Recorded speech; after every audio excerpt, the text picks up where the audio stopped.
This podcast episode is brought to you by Coors Light. These days, everything is go, go, go. It's nonstop hustle all the time. Work, friends, family, expect you to be on 24/7. Well, sometimes you just need to reach for a Coors Light because it's made to chill. Coors Light is cold lagered, cold filtered, and cold packaged. It's as crisp and refreshing as the Colorado Rockies.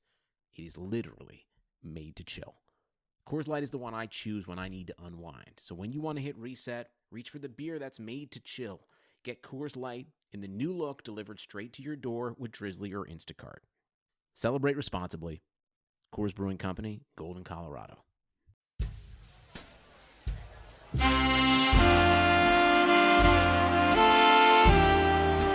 This week on the timeline, we hear your favorite moments of 2018 and give you our best resolutions for 2019. It's a new year. 2019 is here. Let's get it.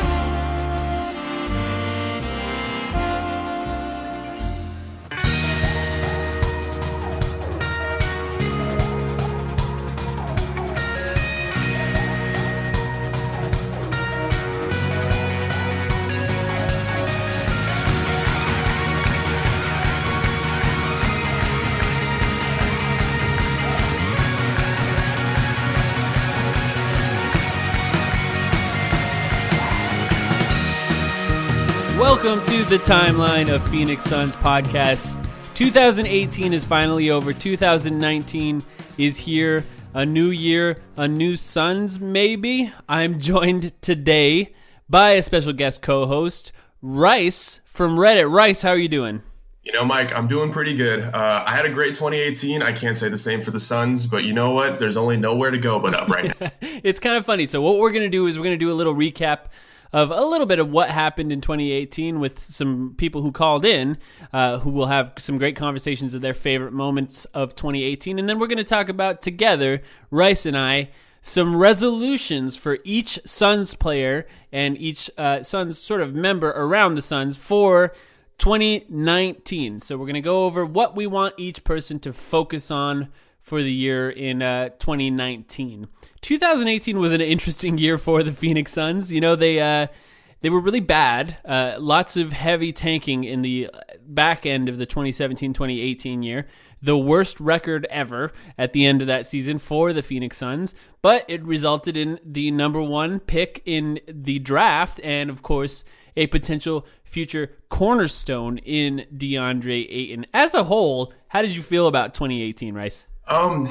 Well, on the Suns side, you really said it all. It was the worst ever. Devin Booker, TJ Warren both went down for extended periods of time. And when we already weren't looking that great with them, we looked pretty awful without them. And the only saving grace was a guy who hasn't really pulled out that bag of tricks, Josh Jackson. You know, he was averaging 20 points per game to end the year. And, you know, we only got 2 or 5 wins. I think 5 and 35 without Devin Booker.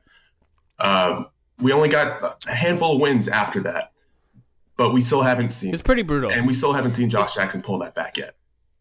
Yeah, it was a pretty brutal ending. And it's kind of funny, you know, the offseason was a little up and down. The entire offseason, I know you listened, Sam and I were talking about a point guard. The entire season we've been talking about a point guard. The Suns just never really put a full roster together to start the season. But then it started off in a really fun way with the beating Dallas at home, and the crowd is really into it. DeAndre Ayton was just flying around, getting offensive rebounds, dunking it. Immediately posted up Luka Doncic on the first play of the season and scored on him immediately. It was a fun start to the 2018-19 season. And as we know, very little ups and a lot of downs for the 2018-19 season so far. There was that great 4-game win streak, the longest of Devin Booker's career. And we're going into 2019 after a few losses at home. So an interesting time. Let's get into it. Let's talk about what our resolutions are for the Phoenix Suns for 2019. I'd say the best metaphor is that it's just a really bad roller coaster, but it's the only roller coaster that's in the area, so you don't have a choice but to get on it. Yeah, it's like if a roller coaster started on the top of a mountain, so there was never the going up. It's just going down the entire time. So, first person we want to talk about, the coach, Igor Kokoshkov. So Igor Kokoshkov was a first-time head coach, previously assistant with the Suns. the Jazz and the Detroit Pistons. He was on that coaching staff when the Detroit Pistons won their most recent championship. First time being a head coach. He's coached for the national team. Interesting head coach so far. It's really difficult to judge Igor Kokoshkov because his offense is predicated on multiple playmakers. So as we've seen, he's had one, and even Devin Booker as his one playmaker, he didn't come into the season as a really great playmaker. He didn't come to the NBA as a playmaker at all. So all of the development in his playmaking skills has come in his time here at the Phoenix Suns, and he has no other playmakers to deal with. It's been an up and down career, let's say, for Igor Kokoshkov and the Phoenix Suns so far. How have you felt about him in this 2018-2019 season? You know, I feel like as a fan base, we put really high expectations for him. We didn't really put enough expectations on the team, and rather we put them on the coach. We'll say, you know, we have the talent. We have the people drafted at the high picks. Let's just put it all on this coach, this brand new coach who has glowing recommendations. And I still think he is the right coach. I don't know if, you know, the problems that the fan base has with Igor Kokoshkov are entirely on him. And I'd say as a fan base, you know, I'm a fan. I'm like, to Reddit listeners, I'm literally one of you guys. We're all literally one of you guys. I'm just saying, give the guy a little bit of slack. I think that his motion offense has been really good. I just don't know if the team building and team is really, it's crafted well enough to do the things that he wants it to do, you know? Yeah, it's a weird thing where you look at the plays just sort of as they're drawn up, and they look good. It's just the people in the position to score or to make the plays on the team aren't really living up to the system itself.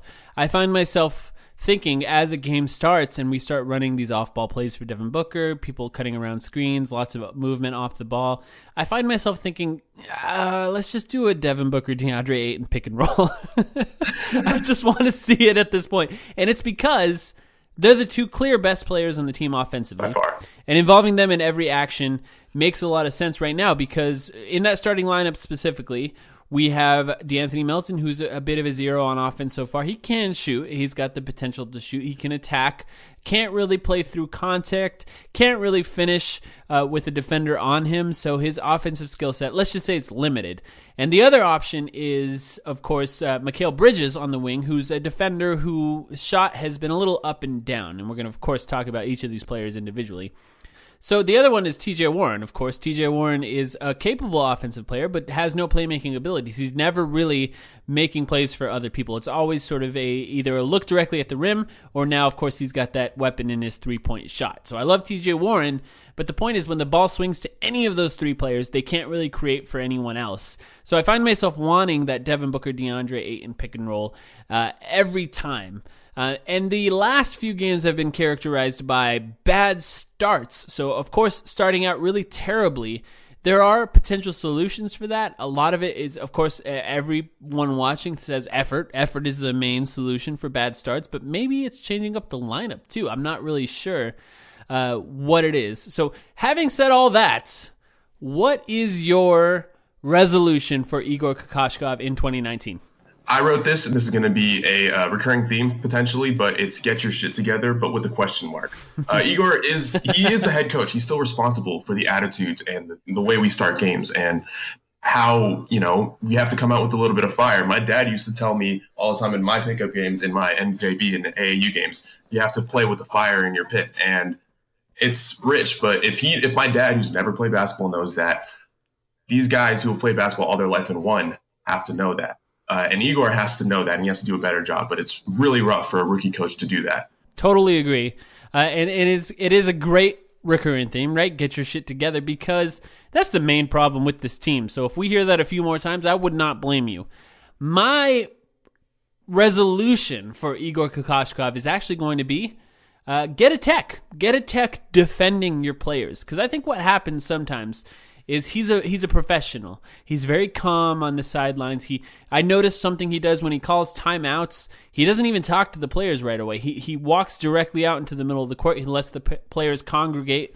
next to the bench, and he meets with his assistant coaches for a few seconds. He talks about the plan, and then he goes together with the assistant coaches, and he talks to the team as a whole. He really needs to pull out a page out of the guy who spurned us, David Fizdale, and he's got to come out and say, y'all ain't going to rook us. Right. Totally. Absolutely. Because I think what happens is, we have a few players that do not get the respect of referees. And as a whole, I don't think our team gets respect from referees. And I think partly that's because we start 3 rookies, right? A bunch of young guys on the team. So you know how refs are. They tend to favor veterans. So I think as a coach of a team full of guys like that, especially with a guy like TJ Warren who gets knocked to the ground on about every other drive to the basket, you got to get out there. You got to defend your guys. And I know it's not actually maybe the most beneficial thing in the midst of the game to go out there and give a free point to the other team. But what you're doing is you're showing the players that play for your team that you're willing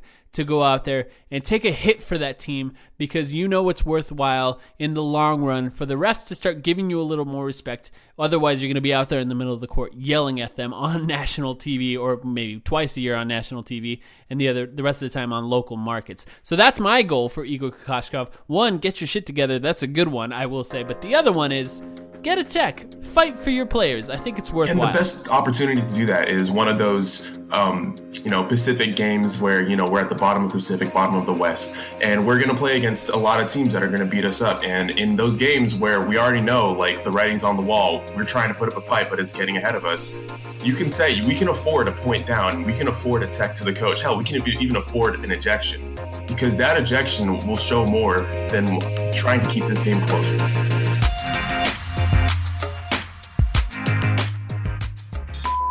Hey, I'm Kris Hanson, and my favorite 2018 Suns memory has got to be winning the draft lottery. And that might be my favorite 2018 memory in general, which is saying a lot because I got married last year. So hopefully my wife is not listening to this, which I highly doubt that she is. And my New Year's resolution for 2019 has to be also to get a point guard. That was my New Year's resolution of 2018. So you know how it goes. No one sticks to resolutions. It is what it is, but hopefully 2019 is the year.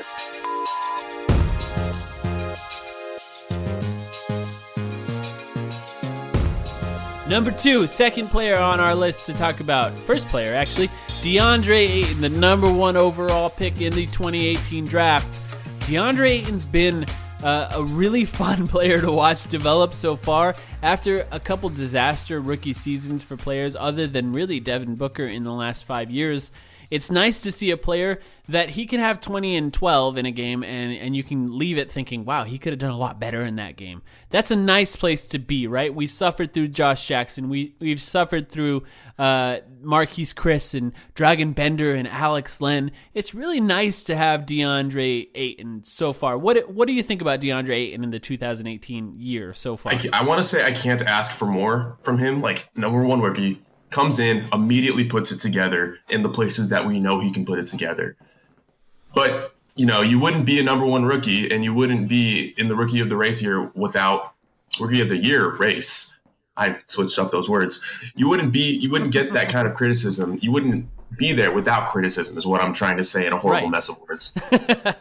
And the biggest criticism, obviously, is his defense. So my resolution for him is maybe buy a whack-a-mole game and go work on your reflexes so you can average more blocks per game. And my number for him is aim for 1.5 blocks per game for the rest of the year. Not bad. He's averaging about 1 right now. Yeah, I think that's a fair thing to ask for. I think a guy at his size with his athletic ability should walk into 1 block a game. 1 block should be the minimum to me, absolute minimum. So asking for just a little bit more than that is not asking for too much. I think that's a fair thing to ask. And DeAndre Ayton's been really good, especially in December. His numbers were really, really good, and offensively very good. And of course, like you said, when you're at that level and you come in as the number 1 pick, your game is going to be completely picked apart. Everyone's going to look at it and point out the flaws in your game. But I think we need to talk about what he's actually good at, right? Let's do that. That's what we do. We're fans, right? Ultimately, we're fans. So here's what I think he should do. In the last 10 games, DeAndre Ayton is averaging 5.5 offensive rebounds per game. And to really illustrate how much that is, the number one player in the NBA in offensive rebounds is Andre Drummond, and it's 5.3 offensive rebounds. Ain't that something? And that's a pretty good stretch. Yes, absolutely. So my goal, my resolution for DeAndre Ayton is for the 2019 year, average the most offensive rebounds in the NBA. What we've put on DeAndre Ayton a lot is effort. We say you need to be aggressive to start the game. And I've talked about it in the past. I think that's turned into a lot of posting up or catching it and facing up for 18 feet, which is not exactly his game. What he needs to do is be aggressive on those offensive rebounds. And if he averages 5.5 offensive rebounds for the rest of the season, he will be number one in the NBA in offensive rebounds. And right now he's currently averaging 3.3, which is not a lot, but it kind of makes sense with how he was playing to start the year. Definitely. He's actually below Gobert and below Anthony Davis, but above Karl Anthony Towns and DeAndre Jordan. So still very, very good. I think he's 12th in the NBA in offensive rebounds. So for the rest of the year, DeAndre Ayton, I believe you're capable of averaging 5.5 offensive rebounds. We've seen it for 10 games in a row, which is a pretty good sample size, by the way. And I think you can do it for the rest of the year. 5.5 offensive rebounds. And the other thing is, I was at an open practice for season ticket holders. I'm not a season ticket holder, but I was able to get in with a friend of mine. And I saw him shoot threes just in practice, shooting threes over and over again. And it just looks so smooth. He's a huge guy. It doesn't look like a far shot from him. It just looks so effortless, so simple. So although I want him to average 5.5 offensive rebounds, I also want to see him shoot some threes in the 2019 year. How do you feel about that, Rice? I'm a little conflicted about the threes thing. I think it's necessary for this kind of NBA, but at the same time, I think what has to happen, and this also ties into the offensive rebounding thing, what has to happen is that he has to be double teamed in the post, and he's not even really getting that even in his best games. The reason why he was doing so well on offensive rebounds in the last 10 is because our guards aren't giving him the ball. And this is why he'll end up with 20 and 12 with 18 minutes to go in the game, and he'll end up with 24 and 13 for the rest of the game. So I don't even know if shooting threes is going to alleviate a lot of things. I think it's a little bit lower on the list of priorities for the teams concerning DeAndre Ayton. I think that's a fair point. But I figure at this point we're 9-31. This is a development year, and I'd like to see him shoot some threes just to see what it's like. Just one game this year. Take 5 threes and let's see what happens. Yeah, the Karl Anthony Towns comparisons won't really come full circle until we see DeAndre Ayton shoot a couple threes, right? Absolutely. So this is Katherine Fitzgerald from the Arizona Republic. 2018 was my first year covering the Sun, so this is coming from a media standpoint, but I have 2 favorite moments, or parts of 2018. The first, it's just been really interesting getting to know this young team, but I remember specifically at Media Day at the start of the season when DeAndre Ayton told us how he has a relationship with Steve Nash, but he said specifically about Nash, every time he texts me, it's the best advice. It's a big paragraph, but I sit down and read it. And that was a cool start to the season because I found that very relatable, thinking of all the very long texts I've gotten that I have to sit and read. And I would put that up there with my other favorite moment from 2018, which was when Jonah Hill wore the Suns jersey.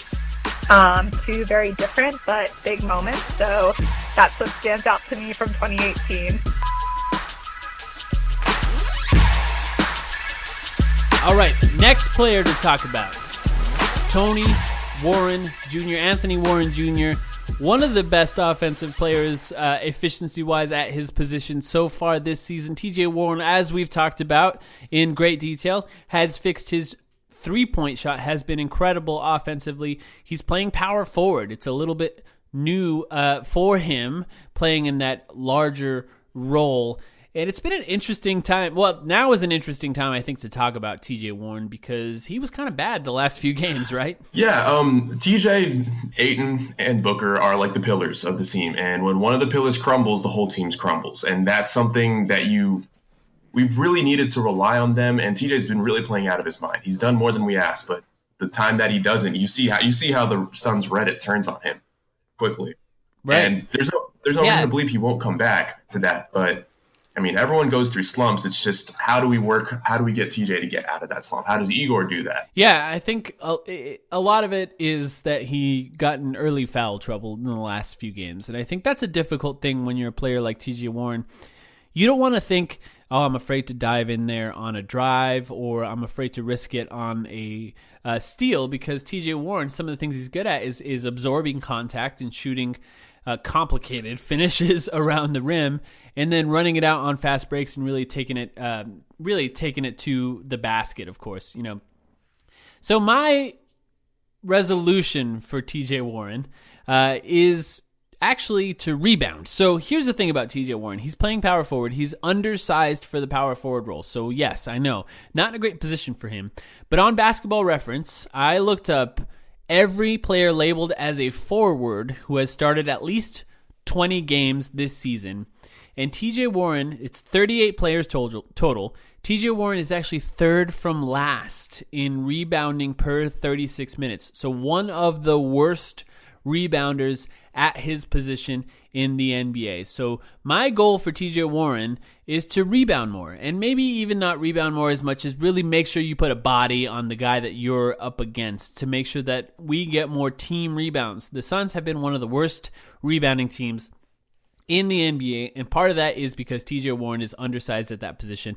And I think he just needs to focus a little bit more on rebounding as part of his game. What's your resolution for TJ Warren? Before I get to mine, I just wanted to say that's a really good point, and that's also something that needs to be applied to DeAndre Ayton as well. The eye test, we see DeAndre Ayton fail to provide help D. That's where he needs to get better at, and we see him fail to put a body on someone. I really want to emphasize our team is bad at rebounding because you don't put a body on someone, and everyone learns their earliest basketball. They all learn rebounding techniques. So I just wanted to say that's a really good point. Thank you. So this one ties it back into getting respect from referees. My resolution for TJ Warren is draw more fouls. TJ's the quietest guy on the team. Mm-hmm. When we drafted him, we thought, he's going to be Kawhi, before we realized he couldn't play a lick of defense. He's still the quietest guy on TV, on the team. He got a picture with LeBron and didn't smile. That's how quiet, that's how chill this guy is. So to go and ask him to, complain to the refs when he just got teed up for looking at a ref, it's a tall order, but I think this is going to go into the team. This is going to go with Igor Kokoskov and try and find a way to, harden yourself a little bit, pun intended, become James Harden and draw more fouls.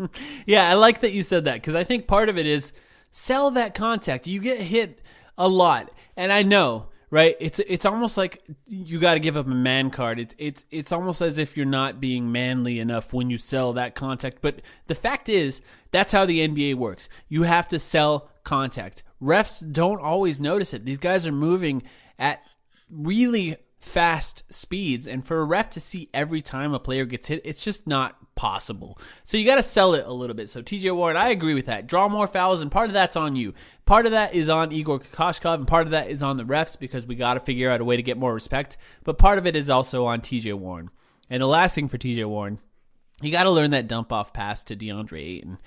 I know that TJ Warren is not much of a passer, but he drives a lot, and when he drives, that second defender comes out on him quite often because he's a threat, and he's able to get by that first guy. And when you get by that first guy, you got to drop it off to DeAndre Ayton, and that pass is difficult. It's in traffic, and it's low. So in traffic and low in the paint, it's hard, but Jared Dudley was very, very good at it. Take out that Jared Dudley tape, watch some dump-off passes, and get some easy assists to DeAndre Ayton.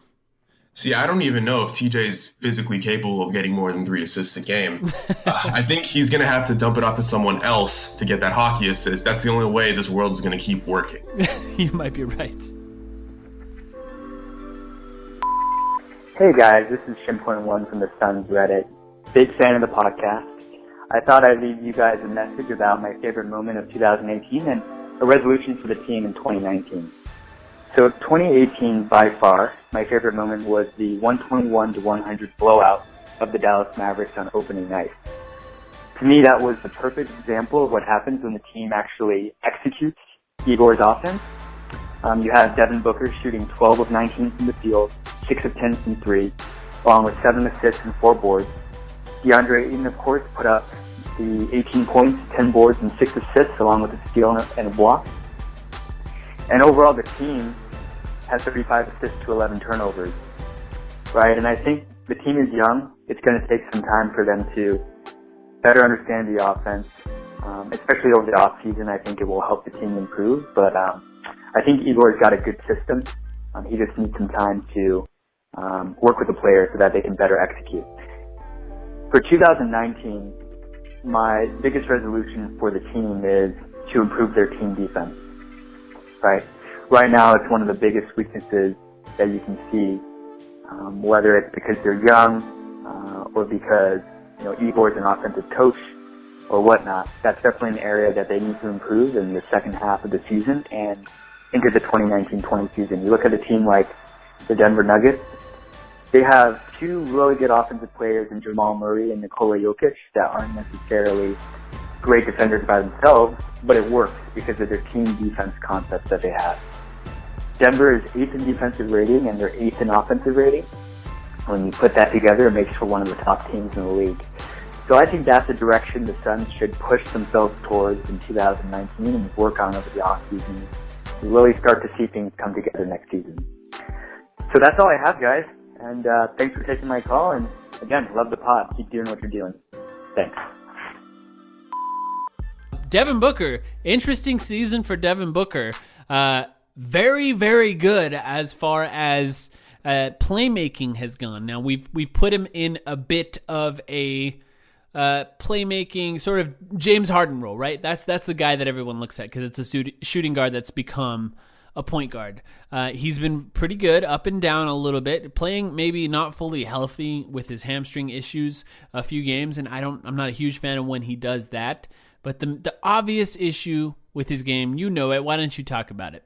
Yeah, you got to get your 3 back, and this is definitely mental. We've seen the best part, what makes Devin Booker, is that he can turn his brain off and let his game do the talking. And it seems like when he gets that open 3, he doesn't turn his brain off. And this is something that we're going to revisit with Mikal Bridges. You just got to, play a little bit more in the rhythm of the game and don't, set your feet and just get your 3 back. And it's really hard to do that when you're coming off not only a hamstring injury, but a broken right hand on your shooting hand.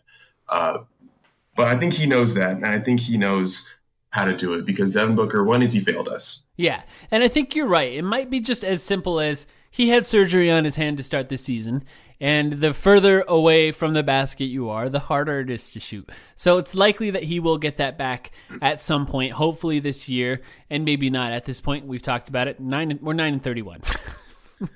We're 9-31. If we lose a few extra games to get a high draft pick, maybe it's not so bad. And I'm with you.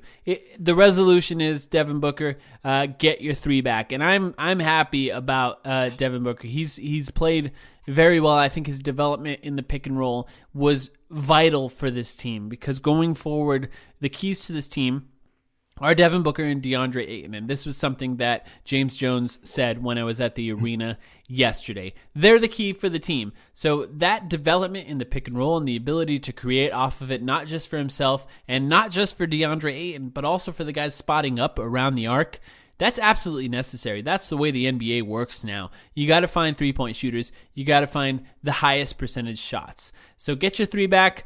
And even more specific than that, figure out that pull-up 3 behind that screen, because if they have to trap you around the DeAndre Ayton pick and roll, it's an easy assist for you or DeAndre Ayton. So Devin Booker, you've been playing very well so far. I'm looking forward to seeing that 3-point shot back. And as we know, Rice, he's actually going to go to the All-Star Weekend. James Jones said it, and compete to win back his 3-point shootout title. So I'm looking forward to seeing a Phoenix Sun at All-Star Weekend. Hopefully he'll be there for multiple reasons, right? Hey, if Craig Hodges did it way back in the 90s, Devin Booker can do it after averaging 32% this season.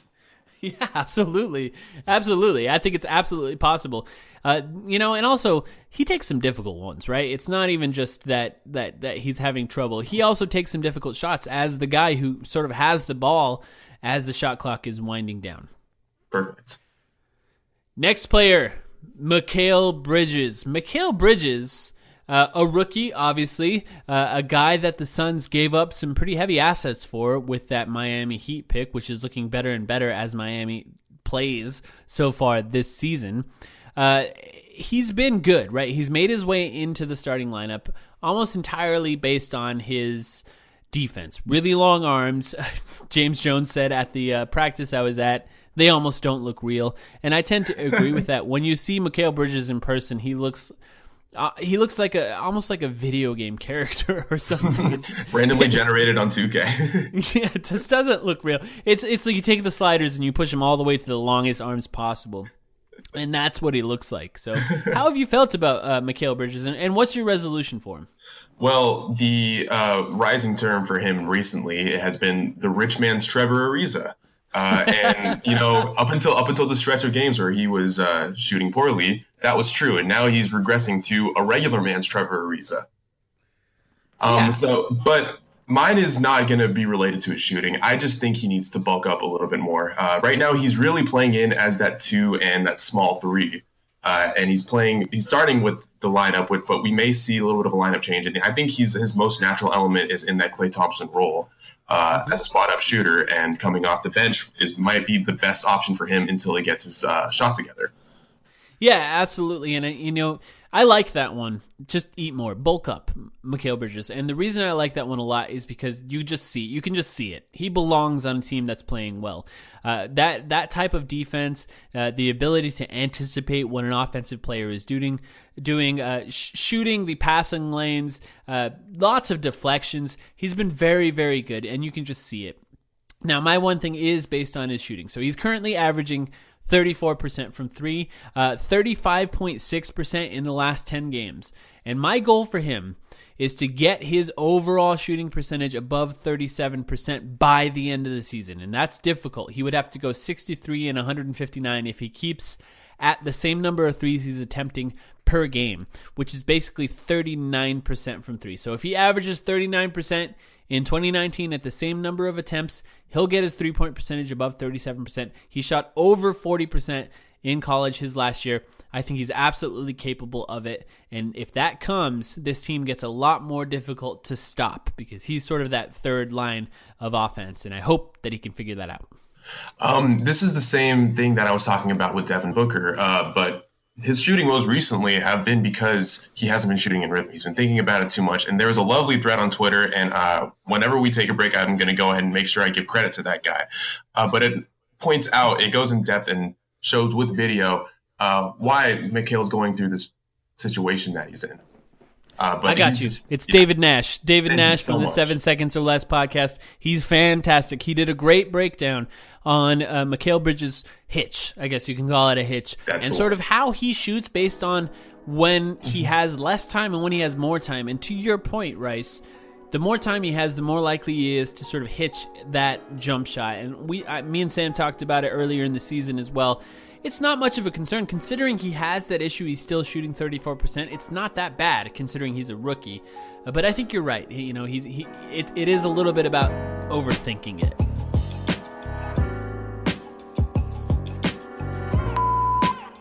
Hey, this is Sreekar, also known as Sreeky Shooter on Twitter, and I'm here to talk about my favorite moment of the Phoenix Suns 2018 calendar year. There weren't a lot, unfortunately, and the obvious one is being the worst team in the NBA and getting the number 1 pick in the 2018 draft. But I think I'm going to go with a different one. I think my low-key favorite moment was the final game of the season in 2018. The Suns had already wrapped up the worst record in the NBA, and then our long-lost savior, Alec Peters, went off for 36 points in the final game of the season against the Mavericks. And that was just a sight to behold. And R.I.P. Alec Peters, wherever you are, hope you're happy, but thank you for that moment. And in 2019, there's a lot of resolutions that I hope the Suns have. I think the number 1 resolution is get a goddamn point guard. get a point guard, an NBA starting point guard that can really help this team, help this coach, be an actual NBA team. If they don't do that, 2019 is a complete wash. Anything else they do is just going to be hampered by it. Get a point guard. Do it. Happy New Year.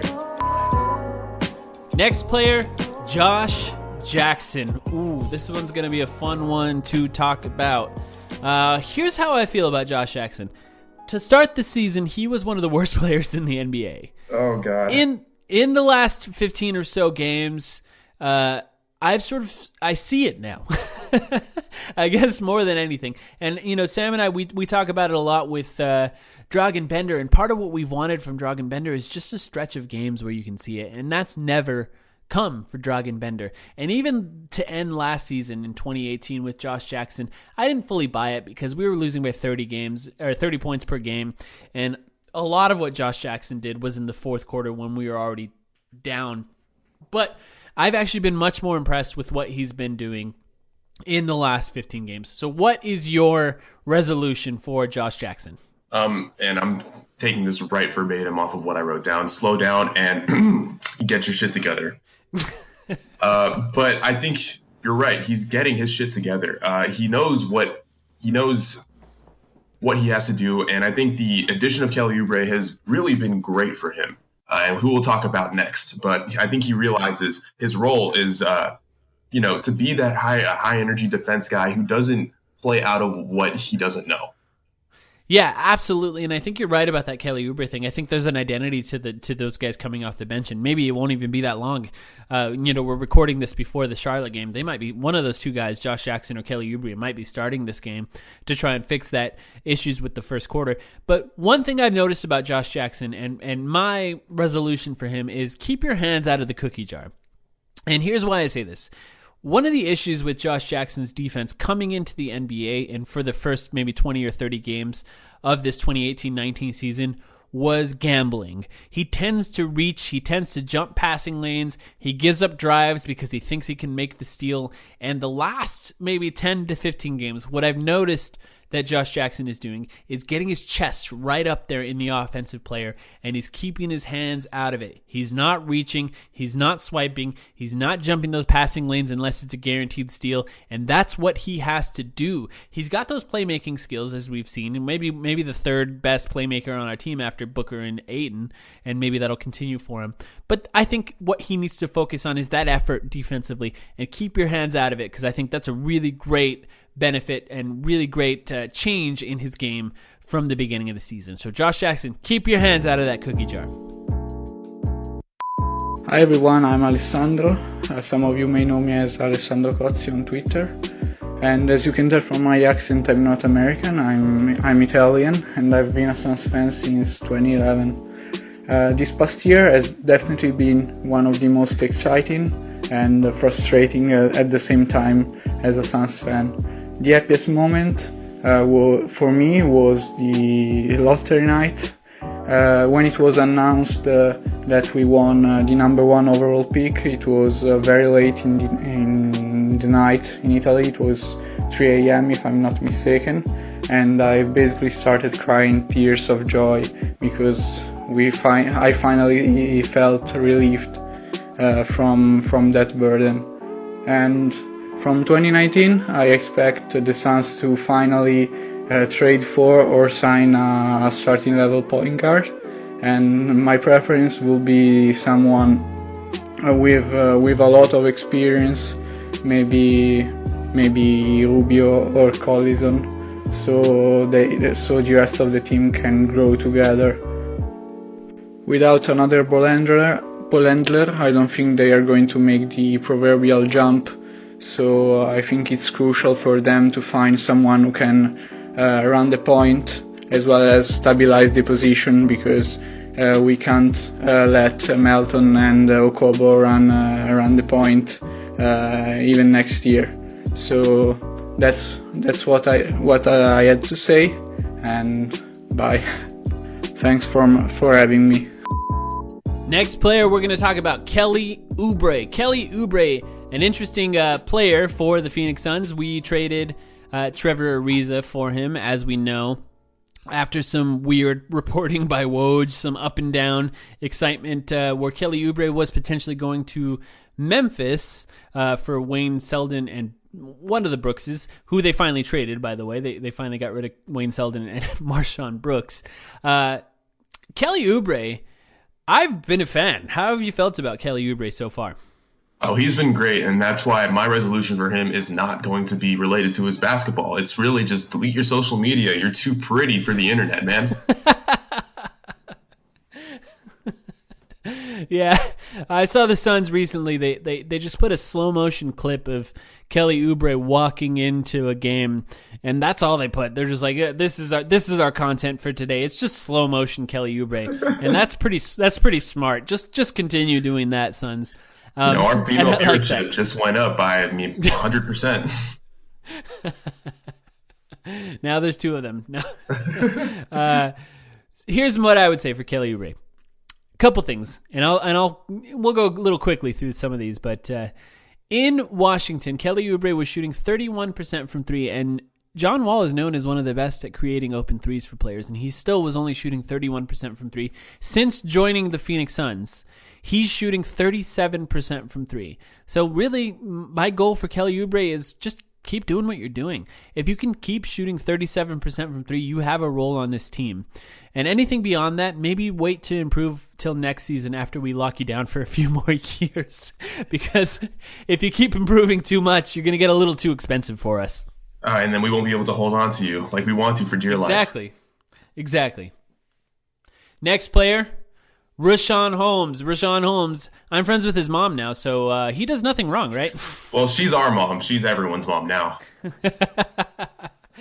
And she's perfect, and he's perfect. Yeah. You know, Richaun Holmes, it's hard to criticize him, right? In his role, he brings defense, he brings energy, he's good on offense. We were able to give him the ball in space. He can dunk it down, he can catch lobs. I mean, what do we really want him to do? And the best part is he dunked it on Markieff Morris. Like, we can't ask for anything more from Richaun Holmes. Exactly. So, Richaun, baby, keep doing what you're doing. You're perfect. Next player, another rookie. We have a few. Elie Okobo. So Elie Okobo, it's been mostly, I would say, up and down, but there hasn't been a lot of ups for Elie Okobo. He's sparked some comebacks, but as you know, what is that really? Sparking a comeback when you're already down by 20? A lot of people consider that garbage time scoring. So maybe that's really his best thing so far. What's your goal for Elie Okobo? What's your resolution? Well, the thing about Elie is for all of our other valuable rookies, we've seen them play big in a win, and we've only really seen Elie Okobo play big in losses, notably the OKC game. So to him, I really want to see, figure out what you're doing. What are you doing? As Devin Booker said to him as he fumbled the inbound pass. You can get your shit together. Yeah, get your shit together again. My goal for Elie Okobo, just a very basic one: shoot more. Shoot more threes. I like your attacking. I like all of that, but we've seen your move when you were in the EuroLeague is that three off the dribble. And I think you've been hesitant, Elie Okobo, to do that so far this season. And I understand you're trying to get people involved, but we need a spark. Let it fly. Let it fly. Nothing to lose. Well, except for more games. Hi, yes, I heard this was the Phoenix Suns fan support line. My name is Espo. I've been a fan for 30 years now, and it's difficult. I'm going to say that much. And, I was asked to give my favorite moment of 2018, and there were so many of them to choose from. Actually, not that many, but I guess if I'm being real here, I got to say it was watching your general manager get fired 9 days before the regular season. I mean, there's nothing that says franchise that has it all put together like firing a guy that just drafted #1 overall and hired a new coach before the season even starts. So that was a pretty impressive moment in 2018, as well as the inadvertent deal to wind up with Kelly Oubre Jr. That was another red letter day in Suns moments in 2018. And I was also asked for my New Year's resolution for the Suns in 2019, and I think that that has to be actually playing hard in the first quarter of a basketball game. I'd love to see these Suns take that. So thank you for being here as a support to Suns fans, and I appreciate it, guys. The next guy on the list, another rookie point guard, DeAnthony Melton. DeAnthony Melton has been an interesting player. Earned the starting spot as well, which, as we know, is not much of a compliment for the Phoenix Suns. We've tried a lot of different starting point guards so far, and who knows, DeAnthony Melton, although you're keeping it right now, maybe Devin Booker should be in that spot going forward.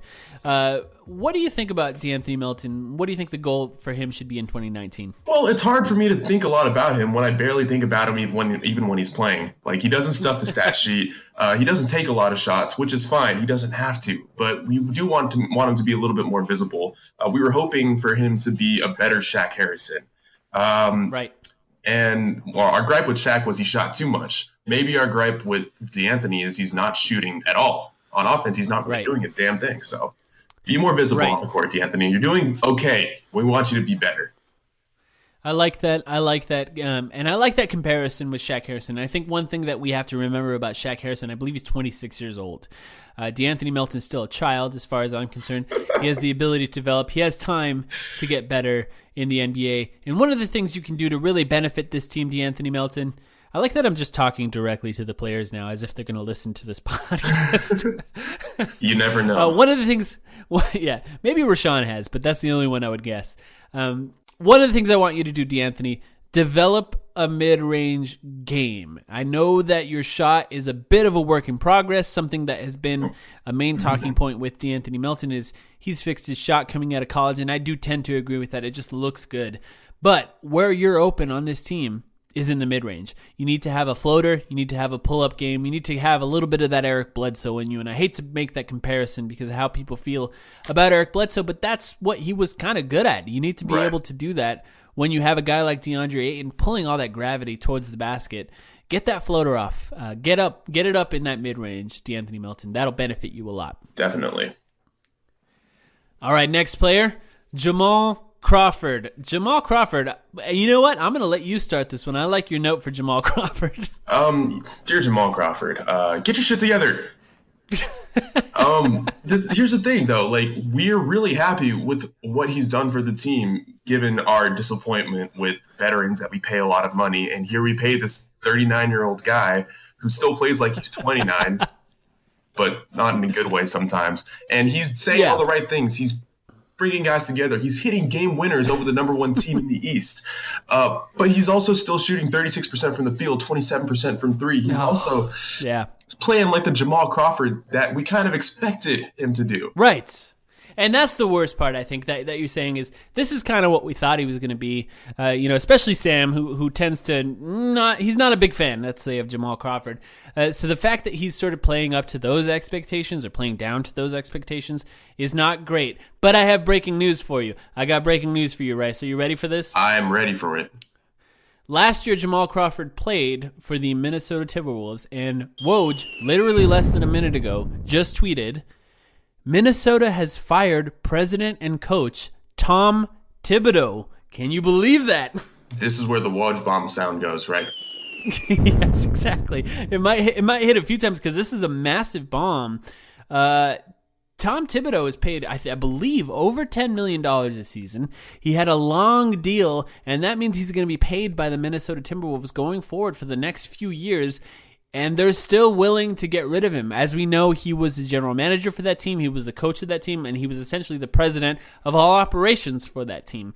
That team is the team that Jamal Crawford played for last year. Funny enough, my one goal for Jamal Crawford was to work on that front office job. He's talked about that being his goal, and guess what? He's not doing well off the bench for us. So at this point, I want him to be a mentor for our young players. I want him to be on that bench, but that's kind of where I want him to stay. Start working on that front office job. Let Elie Okobo get those developmental minutes and maybe play less than 10 minutes a game going forward. Briefly, Minnesota firing Tom Thibodeau. How do you feel? Do you have any thoughts on that? I know I just sprung it on you, but yeah, no. I want to get 10 seconds in about this because I know we don't have a lot of time for this podcast.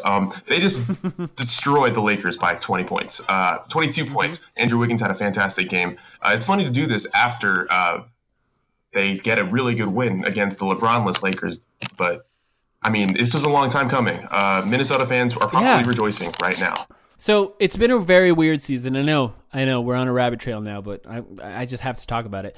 It's been a very weird season for Minnesota, right? They started with Jimmy Butler. Jimmy Butler had that epic practice where he walked in and told everyone to fuck off, and completely dominated a pickup game essentially with his teammates. And since he left, Karl Anthony Towns has become an absolute monster offensively, averaging an insane number of points, assists, and rebounds. An incredible player. They've been up and down, but to me, their record since he left was about what you can expect, about the top level of what you can expect from a team like this. So kind of odd timing for Minnesota. Not that there's a great time to really fire a coach, maybe towards the end of the season.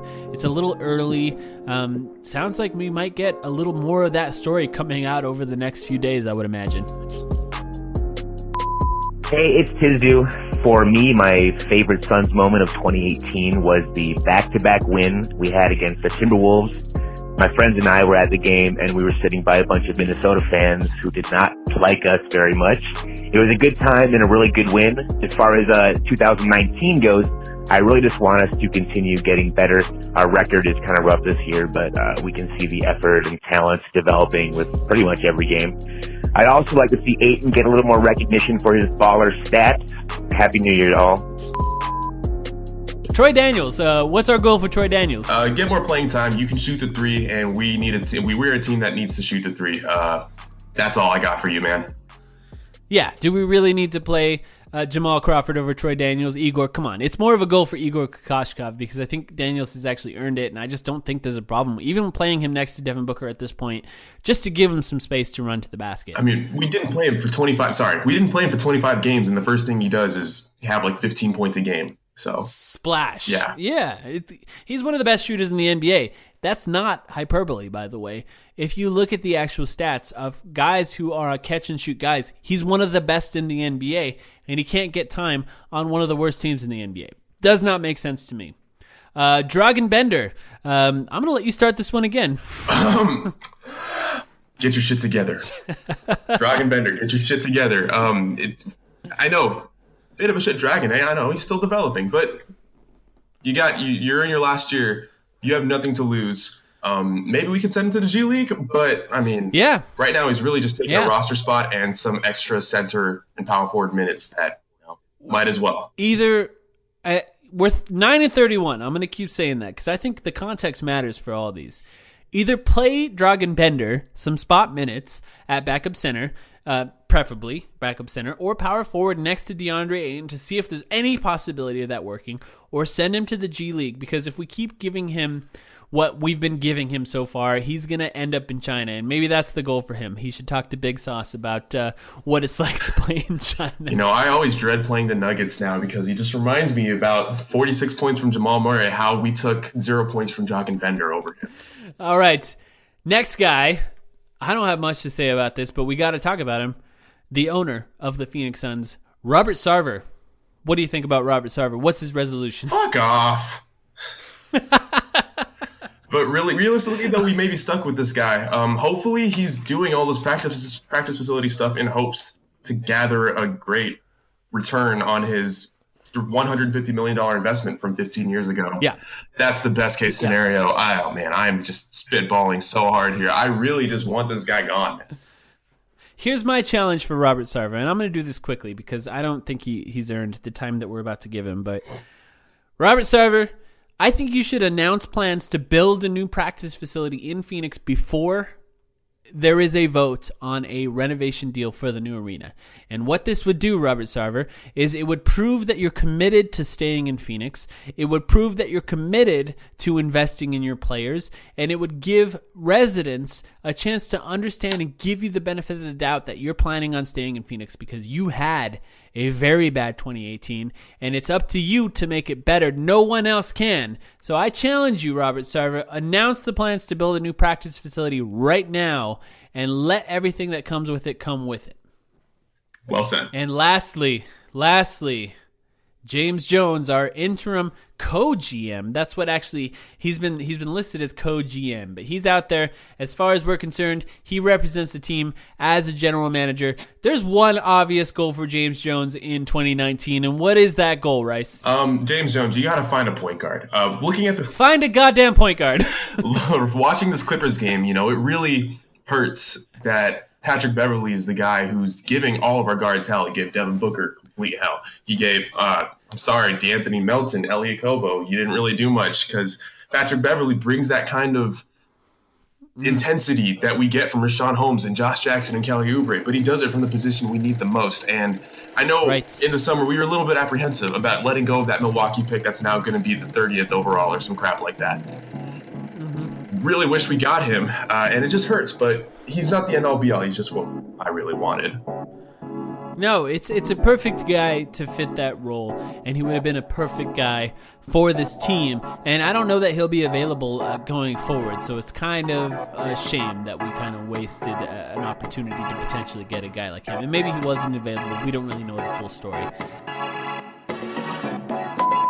Hi, Mike. It's Sam. You've been doing such a great job with the last couple of episodes, and I can't wait to join back up in the next week so that I can start actually doing something and helping you out again. My favorite Suns moment of 2018 is absolutely the drafting of DeAndre Ayton first overall. I think it's safe to say that he's been everything that I've wanted so far in his rookie season, and of course we've seen, some slight weaknesses out of him, but he's had a fantastic rookie campaign so far, and it just alleviates so many fears about this team's roster construction going forward, knowing that we now have a legitimate number 2 guy behind Devin Booker. So that, of course, was my favorite moment. I was so giddy on the night of the draft. As for the resolution for the Suns in 2019, it's all about roster construction. This team needs to add some serious talent over the next year. Right now, in the midst of the season, I think it's easy for us to get really into the nitty-gritty and look at some trivial roster combinations, arguing about this roster, this starting lineup or that starting lineup. What the truth is, for the Suns right now, there is no perfect combination. There's a serious hole at point guard, there's a serious hole at power forward, and there's just no way for the Suns to fix that internally. So, James Jones, time to get to work. Thanks, and looking forward to the episode. Those are our resolutions. How do you feel about those resolutions, Rice? More negative than positive, but that's what you get when you follow the Phoenix Suns in 2019. Special thanks to Espo, Sreekar from Twitter, Katherine Fitzgerald, Kris Hanson, Alessandro Cozzi, and from Reddit, Tisdue for Ahmad with me, Xinpoint1, one of my favorite Redditors, and of course, Rice, a special thanks for you for joining me and co-hosting this podcast. Here's to, I'm going to raise my glass because yes, I've been drinking this podcast. Here's to 2019 for the Phoenix Suns. How do you feel about them? Let's not get into that right now. I just spent 45 minutes talking about it. All right, here's to 2019. Happy New Year. Happy New Year to all the fans of the timeline. Booker's turnaround on Graham comes up short. Graham had 10 points last night in his 26 minutes.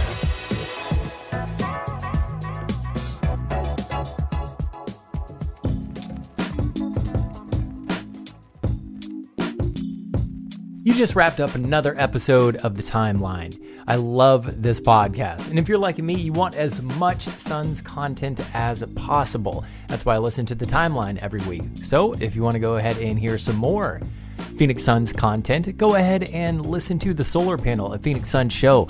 We are available on Spotify, on iTunes, on Stitcher, on Google Play. Anywhere that you listen to podcasts, go ahead and check out The Solar Panel, a Phoenix Suns show.